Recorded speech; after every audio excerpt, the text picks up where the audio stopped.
बहुत सारे लोगों को मैंने देखा है जिनकी हैसियत कुछ नहीं है, फिर भी ऐसे उड़ते हैं जैसे लग रहा है कि वो सब कुछ उन्हीं के पास है। एक चीज़ बता दें आपको, उड़ते वही हैं जिनमें कुछ नहीं होता है। बाज उड़ता है तो उसके पंख फड़फड़ाते नहीं हैं। एक बार एक राजा एक्सपायर हो गया तो उसके राज्य में एक घोषणा की गई, प्रातःकाल जो भी व्यक्ति नजर आ जाए उसी को राजा बना दिया जाए। तो एक गरीब ईमानदार व्यक्ति सवेरे मिल गया सैनिकों को, तो वो पकड़ के लाए उसको और उसी को राजा बना दिया गया। उसने अपना एक कमरा पर्सनल कर लिया था और वो प्रतिदिन जब सिंहासन पे बैठता तो उससे पहले उस कमरे में जा कर के कुछ टाइम जरूर लगाता था। प्रतिदिन का नियम था उसका। ईमानदार था, गरीब था, उसने जो भी राज्य की व्यवस्था थी उसको पूर्ण निष्ठा और कर्तव्य के साथ करना शुरू किया। अब जो उसमें बेईमान लोग थे उनको बहुत दिक्कत होने लगी, तो उन्होंने एक सभा बैठाई और सर्वसम्मति से कहा कि ये जो राजा है ये प्रतिदिन उस कमरे में क्यों जाता है, जरूर कुछ ना कुछ इसका खजाना रखा है उसमें। अब प्रजा की बात राजा तक पहुंची। राजा ने पहले तो विरोध किया इस बात का कि उसमें कोई खजाना नहीं है, लेकिन प्रजा की बात को रखना भी जरूरी होता है।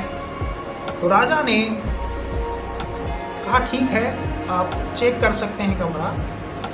राजा ने उस कमरे को खुलवाया। आश्चर्य होगा जान के आपको कि उस कमरे में उस राजा के वो कपड़े टंगे थे, जो कपड़े पहन के वो सड़क में भटक रहा था वो कपड़े रखे थे बस, और कुछ नहीं था उस कमरे में। लोगों ने जब पूछा कि आप प्रतिदिन इस कमरे में क्यों जाते थे, तो उस व्यक्ति ने बताया कि मैं प्रतिदिन इन कपड़ों को देखने के लिए जाता था, जिससे मैं अपनी औकात न भूल जाऊं कि मेरी हैसियत क्या थी और आज क्या है। बहुत सारे लोग मुझ पे कमेंट करते हैं, उनको मैं ये बताना चाहता हूं, भाई जब मेरी हैसियत ठीक नहीं थी तब तो कोई कमेंट नहीं किया आपने, आज आप क्यों कमेंट करते हैं। रही बात मेरे एटीट्यूड की, किस बात का एटीट्यूड करूं। मैं मंदिर से ज़्यादा गुरुद्वारा जाना पसंद करता हूं। क्यों?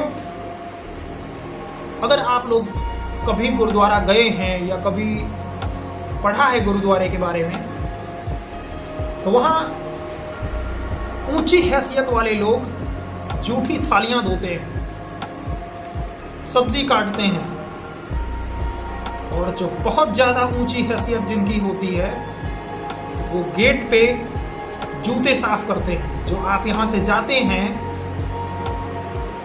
जहाँ पे मंदिरों में जूते रखे जाते हैं, वहाँ पे उनका एक रूम बना होता है और उस रूम में जूते एक व्यक्ति आपके हाथ से, आपके पाँव से जूते लेता है और उनको मस्तक में लगाता है, फिर उसके बाद आपको टोकन देता है। जब आप वापस आते हैं जूते लेने के लिए तो जूतों में पॉलिश की हुई मिलती है। ये श्रद्धा, ये समर्पण, किस बात का घमंड।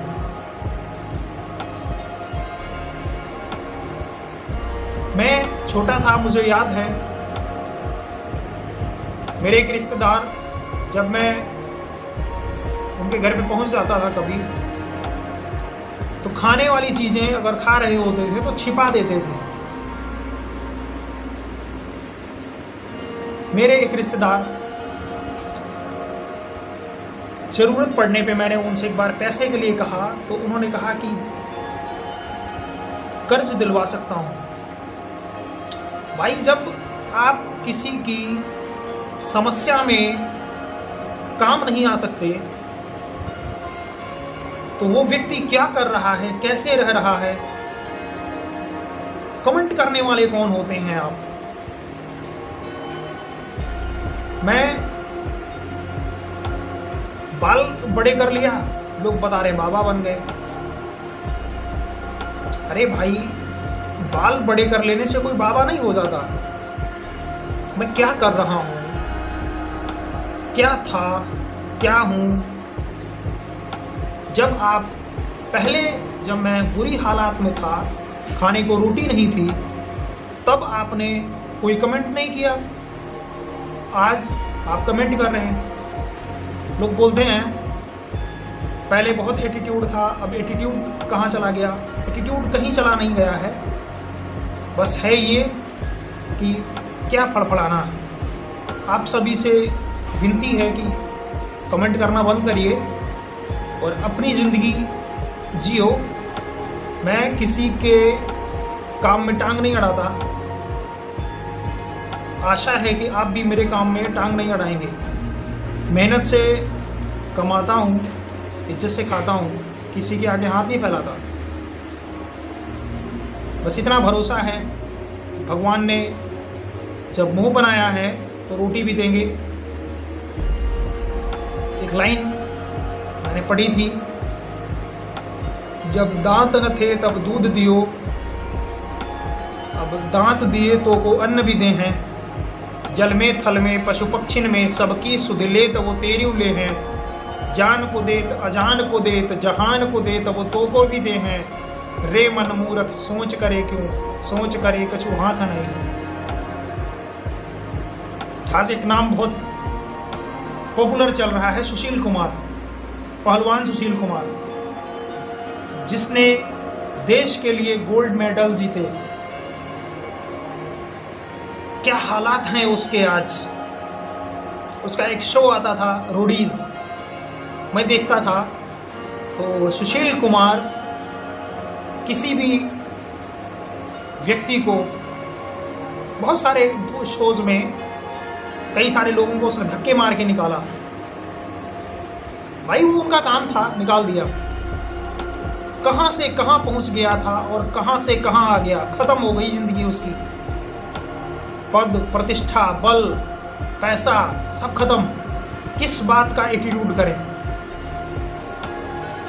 खत्म होने में देर नहीं लगती, सेकंड नहीं लगता। ये सब खत्म हो जाना है, फिर एटीट्यूड काहे का करना। पता नहीं किस धुन में जी रहे हैं आप लोग, क्या नशा चढ़ा है समझ में नहीं आता।